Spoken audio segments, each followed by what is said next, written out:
नमस्कार, मैं हूँ रितिका और स्वागत है आपका हमारे डिजिटल प्लेटफॉर्म पर। आज की कहानी है प्रयागराज की, जहाँ छात्रों ने दिखा दिया कि अगर हक के लिए खड़ा हो जाओ तो सरकार भी झुकती है। लेकिन दोस्तों, सवाल ये है कि क्या योगी सरकार ने छात्रों की मांगे दिल से मानी है या फिर ये आने वाले उपचुनाव का प्रेशर है। बात सिर्फ इतनी नहीं है। हमारे उत्तर प्रदेश में कुछ इस तरह का प्रदर्शन हो और उस पर राजनीति ना हो, ऐसा कैसे हो सकता है। छात्रों के इस आंदोलन पर भी सरकार को विपक्षी पार्टियों ने जमकर घेरा और सबसे आगे रहे हमारे अखिलेश भैया, जिन्होंने योगी सरकार और मुख्यमंत्री योगी आदित्यनाथ को जमकर सुनाया।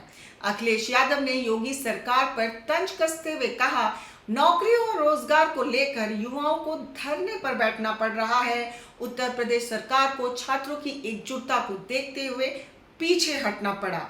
वन नेशन वन इलेक्शन का नारा देने वाले अब परीक्षा तक नहीं करा पा रहे हैं, जबकि इन्होंने रिकॉर्ड परीक्षा करवाने का वादा किया था।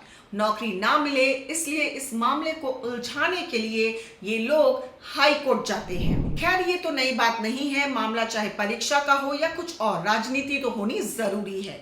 चलिए अब इस मामले पर ही हम बात करते हैं।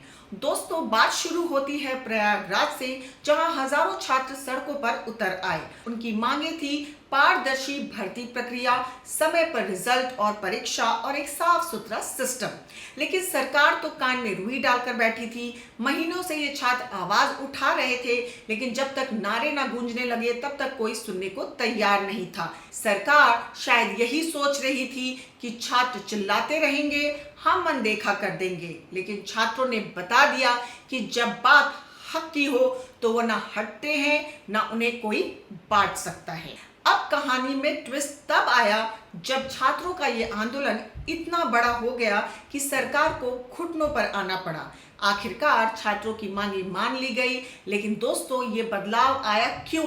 क्या सच में सरकार को छात्रों की तकलीफ का एहसास हुआ या फिर ये राजनीतिक मजबूरी थी?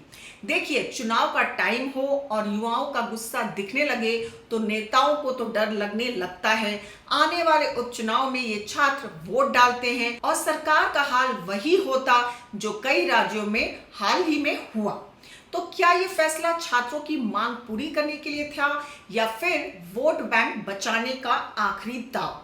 हालांकि अभी स्टूडेंट्स की पूरी जीत नहीं है, क्योंकि सरकार ने कुछ ही मांगों को माना है। छात्रों की प्रमुख मांग थी कि पीसीएस प्रारंभिक परीक्षा 2024 को एक ही दिन में आयोजित किया जाए।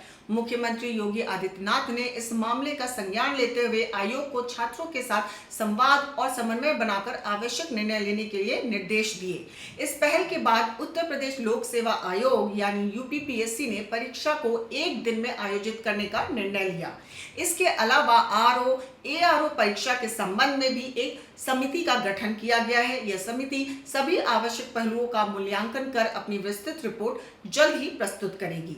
अब ये भी देखना होगा कि आगे इन मामलों पर सरकार क्या करती है। क्या स्टूडेंट को फिर से सड़क पर उतरना पड़ेगा? लेकिन दोस्तों, श्रेय तो उन छात्रों को जाता है जिन्होंने बिना किसी डर के अपनी आवाज उठाई। उनका नारा न कटेंगे न बटेंगे एक आंदोलन का प्रतीक बन गया। सरकार ने सोचा होगा कि युवा थक जाएंगे, लेकिन यहाँ तो सब उल्टा हो गया। प्रयागराज के इन छात्रों ने बता दिया कि जब सिस्टम गड़बड़ हो तो लड़ाई करना जरूरी है। ये सिर्फ उनका नहीं, पूरे देश के युवाओं का संदेश है। अब सवाल ये उठता है कि ऐसी नौबत आती ही क्यों है? क्या सरकार को पहले छात्रों की बात नहीं सुननी चाहिए थी? क्या हर बार जनता को सड़क पर आकर अपने हक के लिए लड़ना पड़ेगा, या फिर सरकार को सिर्फ चुनाव के वक्त ही जनता ध्यान आती है? युवाओं को डेमोग्राफिक डिविडेंड कहते हैं, पर जब ये युवा अपने अधिकार मांगते हैं तो सरकार को ये बोझ क्यों लगते हैं? तो दोस्तों, ये लड़ाई सिर्फ प्रयागराज के छात्रों की नहीं थी। ये लड़ाई हर उस युवा की है जो अपने भविष्य के लिए लड़ रहा है। लेकिन साथ ही सरकार को ये भी समझना चाहिए कि अब युवा जाग चुका है। ना वो हटेगा ना बटेगा, और अगर उसकी बात नहीं सुनी गई तो चुनाव में उसका जवाब जरूर मिलेगा। प्रयागराज का मुद्दा यह सिखाता है कि सरकार को जनता की समस्याओं को नजरअंदाज नहीं करना चाहिए। लेकिन सवाल यह है कि क्या वह बदलाव स्थायी होगा? क्या सरकार वाकई छात्रों के हित में काम करेगी या फिर ये सिर्फ चुनावी रणनीति थी? आपकी राय क्या है? क्या ये सरकार की हार है या जीत? क्या यह छात्र आंदोलन भारतीय राजनीति में बदलाव का संकेत है? अपनी राय हमें कमेंट में जरूर बताएं। याद रखें, जनता की शक्ति सबसे बड़ी शक्ति है। बने रहिए हमारे साथ, क्योंकि खबर के हर चौराहे पर पोस्टमैन मिलेगा आपको सत्य के संदेश के साथ। जय हिंद, जय भारत।